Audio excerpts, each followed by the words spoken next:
Welcome guys, मैं अमरीश कुमार बुलंदशहर से एक बार फिर अपने YouTube चैनल बुलंदशहर क्लासेस में आपका स्वागत करता हूं। तो हमारी क्लास चल रही है पॉलिटी की। जो किसी भी एग्जाम की आप तैयारी कर रहे हो, चाहे इंटरव्यू की तैयारी कर रहे हो या आप चाहे फिर अपने पॉलिटी को समझने के लिए या डिबेट के लिए अपने आप को तैयार कर रहे हो, या फिर आपको कॉन्स्टिट्यूशन जानना है, तो ये वीडियो आपके लिए ही है। तो हम आर्टिकल हमारे कॉन्स्टिट्यूशन में 22 भाग हैं। हम पहले भाग को डिस्कस करें जिसमें आर्टिकल 1 से लेकर 4 तक आर्टिकल दे रखे हैं। तो आर्टिकल 1 कहता है, भाग 1 कहता है हमारा संघ और इसके राज्य क्षेत्रों को बताता है। संघ और इसके राज्य क्षेत्र क्या क्या है। आर्टिकल 1 में हमने पीछे वीडियो बना चुका है। आर्टिकल 2 क्या कह रहा है, इसको आज हम डिस्कस करने जा रहे हैं। तो आर्टिकल 2 देखिए, admission of establishment of new states, मतलब है संसद, मेन चीज ध्यान रखना, संसद विधि बनाकर नए राज्यों का प्रवेश कर सकती है तथा स्थापना कर सकती है। कौन? सिर्फ संसद कर सकती है। ऐसी पावर सिर्फ संसद के हाथ में है। संसद विधि बनाकर नए राज्यों का प्रवेश कर सकती है तथा स्थापना कर सकती है। अब नए राज्यों का प्रवेश का क्या मतलब है? अब इस समय भारत में कितने राज्य हैं? वो हमारे संघ का हिस्सा है। जितने यूटी हैं वो हमारे संघ का हिस्सा है। मतलब अगर कोई हमें ऐसा क्षेत्र मिल जाए जो भारत संघ का हिस्सा नहीं है, उसको भारत में शामिल करना है, अपने भारत का हिस्सा बनाना है, तो संसद उसको विधि बनाकर करेगी।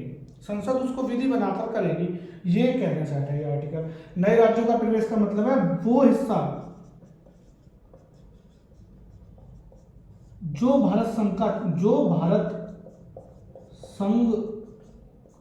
वो हिस्सा जो भारत संघ का अभी हिस्सा ना हो,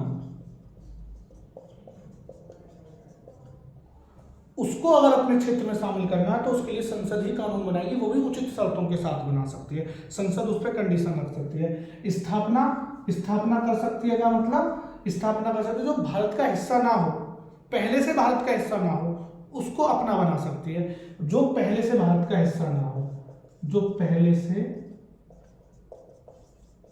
भारत का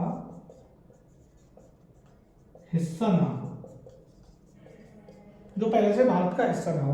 तो आर्टिकल 2 यही कहता है, संसद विधि बनाकर। ये पावर किसके हाथों में? ये सिर्फ और सिर्फ संसद के हाथों में है। संसद के हाथ में कि अगर वो कोई हमें ऐसा क्षेत्र मिल जाए, मिलेगा कैसे?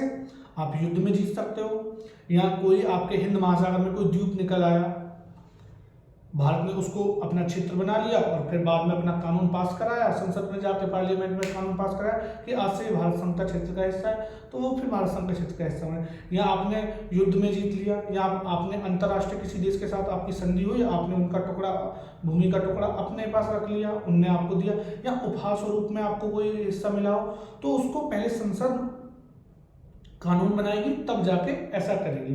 क्या अब तक भारत ने ऐसा कुछ किया है? बिल्कुल किया है। तो भारत ने इसका एक बढ़िया, सिक्किम को ऐसा कर चुका है भारत अब तक। सिक्किम को, गोवा को, दादर नागर हवेली को, दमन दीव को, ये भारत के वो हिस्से जो पहले से भारत संघ का क्षेत्र के हिस्से नहीं थे, लेकिन आर्टिकल 2 के तहत उनको अपना बनाया गया। जैसे सिक्किम को 35वां संविधान संशोधन किया गया सिर्फ और सिर्फ सिक्किम के लिए। 35वां संविधान संशोधन करके, अगर आप एग्जाम की तैयारी करें तो नोट्स बना के लिखना है, और आप सिर्फ समझना चाह रहे हो तो आपके लिए काफी है। सिक्किम को 35वां संविधान संशोधन करके सहयोगी राज्य का दर्जा दिया गया था। फिर बाद में, क्योंकि बोर्ड पे जगह नहीं है, क्योंकि फिर बाद में 36वां संविधान संशोधन किया, इसको फिर पूरी तरीके से अपना राज्य बना दिया गया। तो आज सिक्किम भारत संघ का हिस्सा है। और कोई आगे भी ऐसा कोई क्षेत्र मिलता है तो बिल्कुल भारत बना सकती है। तो एकदम क्वेश्चन आपसे बनेगा, आपसे एकदम क्वेश्चन बन सकता है कि किसके पास पावर होती है कि किसी राज्य को भारत संघ का हिस्सा बनाया जाए? तो संसद के पास पावर होती है सिर्फ कि वो हिस्सा बना सकती है। किनको बना सकती है? आर्टिकल 2 के तहत सिर्फ उन्हीं राज्यों को, क्योंकि आर्टिकल 2 और आर्टिकल 3 लगभग एक जैसे ही लगते हैं देखने में। सो आप ध्यान रखना कि आर्टिकल 2 में सिर्फ उन्हीं को हिस्सा बनाया जा सकता है, आर्टिकल 2 के तहत, जो पहले से भारत के संघ का हिस्सा ना हो।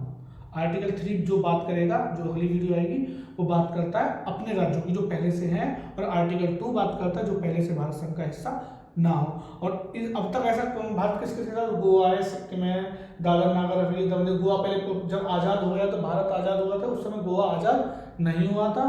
गोवा को बाद में आज़ाद कराया ऑपरेशन विजय चला करके, फिर बाद में इसमें भी संशोधन किया, आज ये तब राज्य है।